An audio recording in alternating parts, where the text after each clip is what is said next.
ഈ ഒരു പ്രൊഡക്റ്റോ ഈ ഒരു ബ്രാൻഡോ അല്ല ഇന്ന് നമ്മൾ ചർച്ച ചെയ്യാൻ പോകുന്നത്, മറിച്ച് ഇതിലുള്ള ഇൻഗ്രീഡിയൻ്റാണ് നമ്മളിന്ന് നോക്കുന്നത്.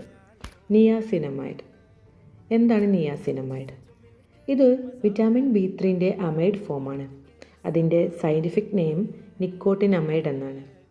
C6H6N2O. ഇതിൻ്റെ സ്ട്രക്ചർ ഞാനിവിടെ വരക്കുന്നുണ്ട്.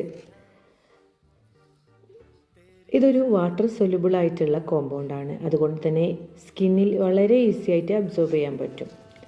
പിന്നെ ഇത് 5 to 7 pH ഭയങ്കര സ്റ്റേബിളാണ്. പക്ഷേ 3.5 pHൻ്റെ ബിലോ ആണെന്നുണ്ടെങ്കിൽ, ലോവർ ദാൻ 3.5 ആണെങ്കിൽ it converts to nicotinic acid. അത് ചിലരിലൊക്കെ ഒരു ഇറിറ്റേഷനൊക്കെ ഉണ്ടാക്കാനുള്ള കാരണമുണ്ട്. അതിനെക്കുറിച്ച് നമുക്ക് പിന്നെ വീഡിയോ ചെയ്യാം. More percentage equal to more result എന്നാണ് പലരുടെയും തെറ്റിദ്ധാരണ. പക്ഷേ അങ്ങനെയല്ല. About 10% it may cause irritation. 2 to 3% ആണെങ്കിൽ അത് ഹൈഡ്രേഷൻ ആണ്.